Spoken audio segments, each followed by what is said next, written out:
इस बार अनुमंडल प्रशासन सीनियर सिटीजन को साइबर फ्रॉड से बचाने की पहल के लिए सेमिनार का आयोजन किया। जिला एडमिनिस्ट्रेशन के निर्देश पर आज इस्लामपुर टाउन लाइब्रेरी हॉल में अनुमंडल के सीनियर सिटीजन के लिए एक सेमिनार का आयोजन किया गया। इस मौके पर इस्लामपुर अनुमंडल पदाधिकारी Ankita Agarwal, deputy magistrate Biplab Biswas, ACMOH doctor Dipa Samanta, sub division information and culture department officer Shubhadeep Das, cyber crime IC, sub division court APP Janardan Singh और कई अधिकारी मौजूद थे। सीनियर सिटीजन प्रकाश ठाकुर ने कहा कि सीनियर सिटीजन मौजूदा टेक्नोलॉजी से परिचित नहीं है, इसलिए उन्हें जागरूक करने की पहल की गई है।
প্রোগ্রাম ছিল সিনিয়র সিটিজেনশিপদের জন্য অ্যাওয়ারনেস ক্যাম্প বিভিন্ন বিষয়ে যেরকম ডিজিটাল লিটারেসি,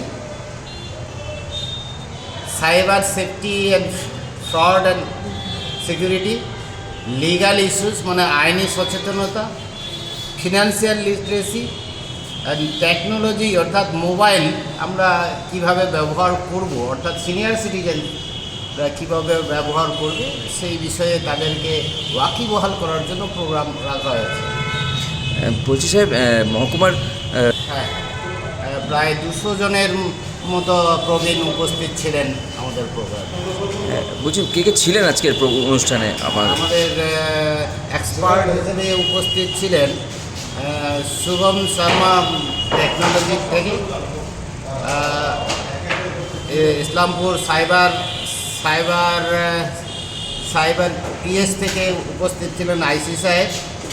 আমি ছিলাম আইনি বিষয়ে বলার জন্য নিজে, আর আমাদের মধ্যে উপস্থিত ছিলেন এসডিও সাহেব, আর সাংবাদিকদের মধ্যে ছিলেন মেহেন্দি হায়দাতুল্লাহ, আর উপস্থিত ছিলেন আমাদের একজন ওই স্বাস্থ্য সচেতনতা সম্পর্কে বলার জন্য ছিলেন আমাদের এসিএমএইচ, আর আমাদের ডেপুটি ম্যাজিস্ট্রেট সাহেব উপস্থিত ছিলেন, এবং উপস্থিত ছিলেন আমাদের মহকুমার এসডিও ম্যাডাম। সাইবার ক্রাইম বা আমাদের প্রবীণ নাগরিক যারা, তারা তো বর্তমান প্রযুক্তির সাথে তারা খুব বেশি পরিচিত না, তো সেই সব ব্যাপারে ওদের সচেতন করার জন্যই এই ব্যবস্থাটা করা হয়েছিল এসডিওর তরফ থেকে। মনে হয় যে খুব বেশি না হলেও কিছু না কিছু উপকার তো প্রবীণ নাগরিকদের ক্ষেত্রে অবশ্যই হবে, যদি এগুলোকে মনোযোগ দিয়ে শুনে থাকে তারা, এবং সেগুলোকে যদি সে পরিণত করে, নিজের দৈনন্দিন জীবনে যদি পরিণত করে, তো অবশ্যই কিছু না কিছু উপকার হবে। এবং এই ধরনের একটা সেমিনারগুলো মাঝে মাঝেই হওয়া উচিত বলে আমি মনে করি। বলছি স্যার, এই যে সাইবার প্রতারণা, এটা তো এখন মানে খুব ভয়ঙ্কর ব্যাপার। প্রবীণ নাগরিকরা বা যে কোনোই তারা প্রায়শই পড়ে, কি বলবেন এইটার থেকে কতখানি উপকৃত হবেন? না, খুব বেশি উপকার তো হবে না। এই কারণে হবে না যে আমরা প্রবীণ যারা আছি না, আমরা বর্তমান প্রযুক্তির সাথে খুব বেশি পরিচিত না। আধুনিক যে সমস্ত প্রজন্ম আসছে, ছোট ছোট বাচ্চাগুলো, তারাও কি সুন্দর মোবাইল টোবাইল হ্যান্ডেল করতে পারছে, কিন্তু আমাদের মধ্যে অনেকে এখনও আছে যে তারা সম্পূর্ণরূপে মোবাইলের সমস্ত ব্যবহারগুলো তারা জানে না।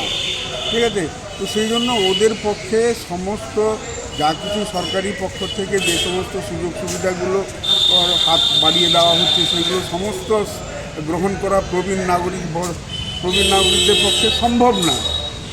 হ্যাঁ, সবচেয়ে বড় কথা যে আমাদের অজ্ঞতা এটার জন্য দায়ী। আমরা পুঁথিগত শিক্ষা হতে পারে, কিন্তু এই প্রযুক্তিগত শিক্ষা আর অভাব এটার জন্য মেনলি দায়ী। তবে এই ধরনের সেমিনারগুলো হতে থাকলে কিছু না কিছু উপকার তো হবেই, কিছু না কিছু উপকার তো হবে।